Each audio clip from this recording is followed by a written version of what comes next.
दोस्तों, कौरव और पांडवों के बीच हुआ महाभारत का युद्ध सबसे विनाशकारी युद्ध माना जाता है। महाभारत के युद्ध में कौरव अधर्म और पांडव धर्म के साथ कुरुक्षेत्र के मैदान में लड़े। हरियाणा के कुरुक्षेत्र में लड़े गए विशाल युद्ध में देश और दुनिया की सेना ने भाग लिया था। इसे उस दौर का प्रथम विश्व युद्ध भी माना जाता है। क्या आप जानते हैं महाभारत का युद्ध कितने दिनों तक चला था? इसमें कितने सैनिक मारे गए? चलिए शुरू करते हैं। दोस्तों, कुरुक्षेत्र के करीब 40 किलोमीटर दायरे में लड़ा गया यह युद्ध 18 दिनों तक चला।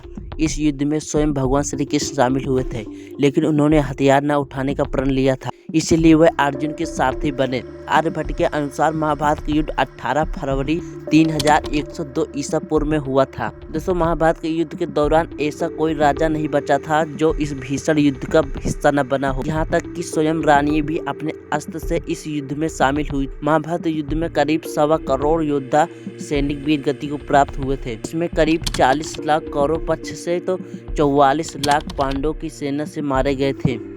महाभारत युद्ध को लेकर कहा जाता है कि यहाँ इतना खून बह गया था कि वहाँ की मिट्टी अब तक लाल है। जरूर देखें। दोस्तों, महाभारत युद्ध के बाद मंजर बहुत विनाशकारी और दुखद था। युद्ध में लगभग संपूर्ण पुरुष आबादी समाप्त हो गई थी और जो बच गए थे वो गहरे शोक और पश्चाताप में डूब गए। महाभारत का युद्ध 18 दिनों तक चला। इस भीषण युद्ध में लाखों योद्धा मारे गए और भारतीय उपमहाद्वीप के लगभग 80% पुरुष आबादी खत्म हो गई थी, जिससे हर राज्य में उत्तराधिकारी का संकट पैदा हो गया था। दोस्तों, इस युद्ध में विजय के बाद युधिष्ठिर को हस्तिनापुर का राजा बनाया गया। पांडवों ने 36 वर्षों तक धर्मपूर्वक शासन किया, लेकिन हमेशा इस नरसंहार बोझ तले दबे रहे। दोस्तों, अपने 100 पुत्रों से मृत्यु से दुखी गांधारी ने भगवान श्री कृष्ण को श्राप दिया, जिस प्रकार तुमने कौरवों के वंश का नाश, उसी प्रकार श्री कृष्ण के यदुवंशी का भी अंत होगा। दोस्तों, गांधारी के श्राप के प्रभाव से 36 साल बाद यदुवंशी आपस में गृह युद्ध करके मारे गए।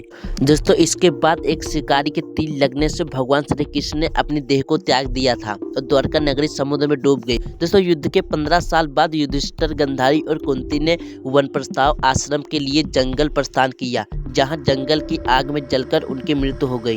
दोस्तों, श्री कृष्ण और उनके परिजनों के अंत के बाद दोस्तों पांडवों का संसार से विरक्त हो गई। उन्होंने राजपाट अर्जुन के पोते परीक्षित को सौंप दिया और द्रौपदी के साथ स्वर्ग जाने के लिए हिमालय की ओर अपनी अंतिम यात्रा महाप्रस्थान शुरू किया। इस यात्रा में युधिष्ठिर को छोड़कर बाकी सभी एक करके अपने पापों का अहंकार के कारण रास्ते में ही गिर पड़े और उनकी मृत्यु हो गई।